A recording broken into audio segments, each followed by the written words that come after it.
Nearly 20 years ago, John F. Kennedy Jr., his wife Carolyn, and her sister died when the plane he was piloting went down in the waters off Massachusetts. Now, a new documentary looks at what really happened that night and reveals how the crash could have been avoided altogether. The untold story of Carolyn Bessette Kennedy, love, pressure, and the crash that shocked America. She was called an ice queen by tabloids that never knew her, a fashion icon who just wanted to be left alone. The girl from Greenwich who married American royalty and paid the ultimate price for it. Carolyn Bessette Kennedy lived only 33 years, but her story still haunts us decades later, because what happened to her wasn't just tragic. It was the kind of tragedy fame makes more dangerous. January 7, 1966. White Plains, New York. Carolyn Jean Bessette entered the world as the youngest of 3 daughters, born to William Bessette, an architectural engineer turned cabinet maker, and Anne Marie Messina, a school administrator. Nothing about her arrival suggested she'd one day become one of the most photographed women in America. When Carolyn was 8, her parents divorced. Her mother remarried Richard Freeman, an orthopedic surgeon, and the family relocated to Greenwich, Connecticut. That upbringing shaped the real Carolyn. Not the woman the cameras would later devour, but the girl who worked for everything she got. Her father remained largely absent through her adolescence, yet family members remembered Carolyn as joyful, full of life. She attended Boston University, studying elementary education. Picture that for a moment. The woman who'd become synonymous with effortless style was training to teach children. She briefly tried modeling, but it never felt like her. What did stick was fashion, though not in the way you'd expect. After college, Carolyn landed a job as a saleswoman at Calvin Klein in the Chestnut Hill Mall near Boston. Not glamorous, not connected, just a girl selling clothes, trying to make rent. But here's what separated Carolyn from everyone else on that sales floor. She had what insiders call a good eye. That rare, indefinable ability to see not just what looks good, but why it looks good. A traveling coordinator for Calvin Klein noticed her during a store visit and recommended her to Susan Sokol, president of Calvin Klein Collection. Sokol saw it too. The grace, the intelligence, the effortless poise that couldn't be taught. Carolyn was promoted to the New York showroom, where she'd work directly with high-profile clients. Annette Bening, Diane Sawyer, women who could afford anything, who'd seen everything, who didn't suffer fools, and Carolyn handled them all with the kind of confidence that made you forget she'd been folding sweaters in a Boston mall just months earlier. By the time she left Calvin Klein years later, she was director of publicity for Calvin Klein Collection, earning a salary in the low 6 figures. Not inherited wealth. Earned. And that distinction matters when you understand what came next. Spring, 1992. The Calvin Klein VIP room. John F. Kennedy Jr. walked in for a fitting, and Carolyn was selected to assist him because she was, as one colleague later recalled, the most engaging person on the sales floor. Some accounts say they met jogging in Central Park. Others insist it was that fitting. Either way, the chemistry was immediate. They dated briefly, then broke up. John was still with actress Daryl Hannah at the time, and that relationship was complicated. It was already under strain. In May 1994, John was walking Daryl's dog in Central Park when he lost control of the leash. The dog was hit by a car and killed. Daryl, grieving and furious, demanded John fly to Los Angeles with the dog's ashes. But here's the thing. John's mother, Jackie Kennedy Onassis, was dying of non-Hodgkin's lymphoma. She had days, maybe weeks, and Daryl wanted him on a plane to California. John went to his mother's bedside instead. The relationship with Daryl ended shortly after. Jackie died on May 19, 1994. John and Carolyn reconnected later that year. Their relationship this time was different, serious. In July 1995, John proposed on a fishing boat off Martha's Vineyard. Not at a restaurant, not in some grand public gesture. On a boat, talking about partnership, about life being better together. He told Carolyn, I want you to be my partner." She didn't say yes immediately. She waited 3 weeks. Think about that. The most eligible bachelor in America, son of a president, offering her everything, and Carolyn needed time to think, because she understood something most people didn't. Marrying John Kennedy Jr. meant marrying a legacy, a name, an expectation that would consume everything. But she said yes. And the moment she did, the paparazzi descended like locusts. Every restaurant, every sidewalk, every private moment suddenly public property. In February 1996, photographers captured John and Carolyn in a heated argument in Central Park. The photos showed John apparently trying to remove her engagement ring. When he walked away, she jumped on his back. The tabloids had a field day. But the real story, the one nobody wanted to print, was simpler and sadder. Carolyn was frustrated that John let people walk all over him, that he couldn't set boundaries, that his need to please everyone was destroying their privacy. What happened next would define the rest of her life. September 21st, 1996, Cumberland Island, Georgia. A 100-year-old chapel with no electricity, 40 guests sworn to secrecy, and a bride running late because her wedding dress needed last-minute alterations. Carolyn chose Narciso Rodriguez, a designer so unknown at the time that most people had never heard of him. The dress was pearl white silk crepe, minimalist to the point of radical. No lace, no beading, no train.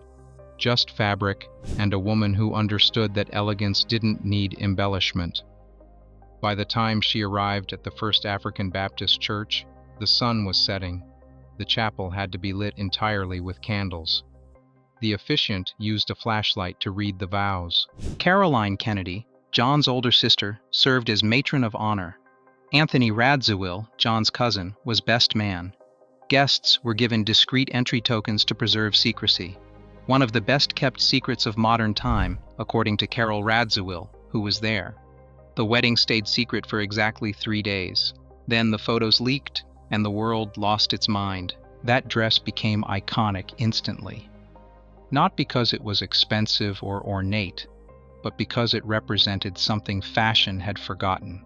Restraint, confidence, the idea that you didn't need more when you were enough. When they returned from their honeymoon, a mass of reporters was waiting on their doorstep. John issued a statement. "Getting married is a big adjustment for us, and for a private citizen like Carolyn even more so. I ask you to give her all the privacy and room you can." They gave her none. The paparazzi began camping outside their Tribeca loft. Mornings, nights, whenever they sensed movement. Carolyn told her friend Carol Radziwill that the only way to avoid them was to leave the apartment at 7 in the morning. She complained to journalist Jonathan Soroff that she couldn't even look for a job without being accused of exploiting her fame. Here's what nobody understood. Carolyn wasn't afraid of attention. She'd worked in fashion. She'd handled celebrities. She knew how to navigate public spaces. What terrified her was the aggression, the entitlement. The photographers who followed her into stores, into restaurants, who shouted at her to get a reaction. Friends who knew her as fearless couldn't grasp why she was so frightened. But Carolyn saw something they didn't. She watched Gianni Versace murdered on his doorstep. She watched Princess Diana die in a Paris tunnel after a high-speed chase involving paparazzi. Those deaths weren't abstract to Carolyn. They were proof that her fear wasn't paranoia. It was pattern recognition. The tabloids turned on her. Ice Queen, harpy, manipulative, controlling. The more private she became, the angrier the media got. Because privacy, in their world, was disobedience.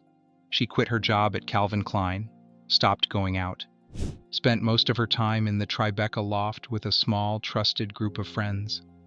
The woman who'd once worked the floor at Calvin Klein, who'd charmed Annette Bening and Diane Sawyer, who'd built a career on confidence, was now afraid to walk down the street alone. John didn't fully understand it at first. He'd grown up with cameras.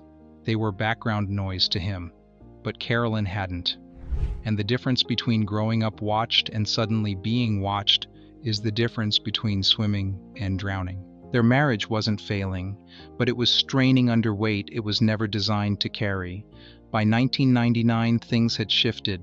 Carolyn was trying to find her footing again. She'd been talking about translating her fashion PR skills into fundraising for nonprofits. Something meaningful, something hers. John was focused on George, the political magazine he'd founded. It was struggling financially, and he was spending more time trying to save it. July 16, 1999. John's cousin Rory was getting married the next day at the Kennedy compound in Hyannisport. John decided to fly himself, Carolyn, and her sister Lauren to the wedding in his Piper Saratoga. Lauren would be dropped at Martha's Vineyard. John and Carolyn would continue to Barnstable. John's flight instructor offered to accompany him. John had limited experience flying at night, and the weather forecast showed haze. But John wanted to do it alone. The plane took off at 8:38 p.m. It crashed at 9:41 p.m. Spatial disorientation, the NTSB report would later conclude. John lost his sense of direction descending over water at night. He wasn't instrument rated. The haze obscured all landmarks. Legally, he was allowed to fly under visual flight rules. But without an instrument rating, descending over dark water and haze was a dangerous decision. If you've been following this story, hit that like button and drop a comment. And subscribe to Things That Make You Go, because what comes next reveals the aftermath nobody talks about. Search efforts lasted 5 days. On July 21st, Navy divers recovered 3 bodies from the shattered fuselage. All 3 died on impact. Carolyn Bessette Kennedy was 33 years old. The funeral was held at sea, July 22, 1999. A Navy destroyer, the USS Briscoe, carried the ashes of John, Carolyn, and Lauren out into the Atlantic. About 20 family members attended. Caroline Kennedy, Ted Kennedy, the Bessette family, without cameras, without press. The ashes were scattered near the coordinates where the plane went down, 17 miles off Martha's Vineyard. And just like that, the fairy tale ended in salt water and silence. What happened next tells you everything about how we remember people. Within weeks, Carolyn's image shifted. The tabloids that had called her an ice queen suddenly eulogized her as a tragic princess. The photographers who'd chased her into hiding now sold retrospectives of her style. The narrative flipped overnight. She went from villain to victim to icon, all without changing a single thing about who she'd been. Her fashion legacy exploded. That minimalist aesthetic she'd embodied, the effortless downtown aesthetic that mixed designer tailoring with simple flats and sandals, became a blueprint. Designers referenced her. Stylists built mood boards around her. She became what's now called a posthumous influencer, worshipped by a generation that wasn't even alive when she walked those Manhattan streets. The Narciso Rodriguez wedding dress, pearl white silk crepe, remains one of the most iconic bridal looks in history. Simple, clean, unfussy, entirely Carolyn. David Fincher told Rosamund Pike to study Carolyn when preparing for Gone Girl. He said Carolyn crafted herself, reinvented herself, invented that persona, which is fascinating because the people who actually knew her say that's the part that makes them saddest. That she'd be remembered as a style icon instead of for what really mattered, her warmth, her kindness, her sense of humor, her joy. Because here's what gets lost when someone becomes a symbol. They stop being a person. Carolyn wasn't a fashion plate. She was a woman from Greenwich who worked her way up from a sales floor to director of publicity. She was someone who wanted to translate her PR skills into nonprofit fundraising. She feared the paparazzi not because she was fragile, but because she'd watched what happened to Versace and Diana. She was funny. She was loyal. She had friends who loved her not for her last name but because of who she was when nobody was watching. John's biggest regret, according to multiple friends, was never introducing Carolyn to his mother. Jackie died in May 1994, right when John and Carolyn were getting serious. He never made it happen. And you have to wonder what Jackie would have thought. Would she have recognized herself in Carolyn? The woman thrust into unimaginable scrutiny, expected to perform grace under pressure, blamed for everything, credited with nothing. The possessiveness people felt toward John and Carolyn hasn't faded. If anything, it's intensified. Executive producer Nina Jacobson noted that it's actually compounded over time. They've become a cultural obsession that transcends the people they actually were. Ryan Murphy's American Story series, Love Story, premiered in February 2026, decades after their deaths. Elizabeth Beller's biography, Once Upon a Time, The Captivating Life of Carolyn Bessette Kennedy, reignited the fascination. New audiences discovered them. Old audiences re-examined them. But what are we actually examining? A marriage that lasted less than 3 years. A woman who was in the public eye for maybe 5? We've built entire mythologies around fragments. We've turned real people into archetypes. The prince and the commoner, the fairy tale and the tragedy. It's the same story we always tell, just with different names. If you've made it this far, do me a favor. Hit that like button. Drop a comment telling me what surprised you most about Carolyn's story. And subscribe to Things That Make You Go, because we're digging into more stories that challenge what you think you know. What would Carolyn think of all this?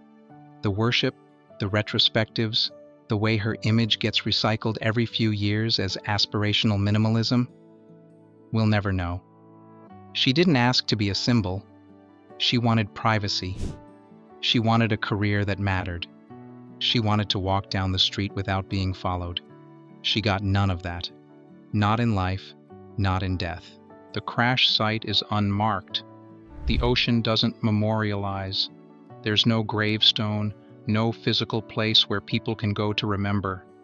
Maybe that's fitting, because what people remember isn't the person anyway. It's the image, the photographs, the wedding dress, the downtown style, the way she looked walking next to John, perfectly composed, while cameras clicked from every angle. Lauren Bessette died too. She's barely mentioned in most retellings. The sister who was just along for the ride, literally. She was 34. She worked in finance. She had her own life, her own story. It ended in the same wreckage, same impact, same silence. That's who we forget when we turn tragedy into mythology. The people on the margins. The ones who don't fit the narrative we're trying to tell. Because the story we want isn't about 3 people dying in an avoidable tragedy. It's about doomed romance and fallen royalty and beauty cut short. That story's easier, cleaner, more satisfying. The truth is messier. It always is. The truth is, Carolyn Bessette Kennedy was never the person we made her into. Not the ice queen, not the fashion goddess, not the tragic princess. She was a woman from Connecticut who worked in fashion, fell in love at the wrong moment in history, and paid for it with her privacy first and her life second. We keep telling her story because it confirms what we already believe, that fame is dangerous, that beauty is cursed, that marrying into royalty, even American royalty, comes with a price. But maybe the real lesson is simpler. Maybe it's just that we never let her be human. We needed her to be something bigger. A symbol, an icon, a cautionary tale. She never asked for any of it. 25 years later, we're still talking about her style, her wedding dress, her relationship with John. We've turned her into content, a mood board, an aesthetic, and somehow that feels like the final indignity. That the woman who just wanted to be left alone has become a permanent fixture in our collective imagination, frozen at 33. Forever walking those Manhattan streets in our memories, while cameras we've invented click away. Carolyn Bessette Kennedy lived a real life. She worked for it, she loved fiercely, and she died too soon. Everything else was just what we needed her to be.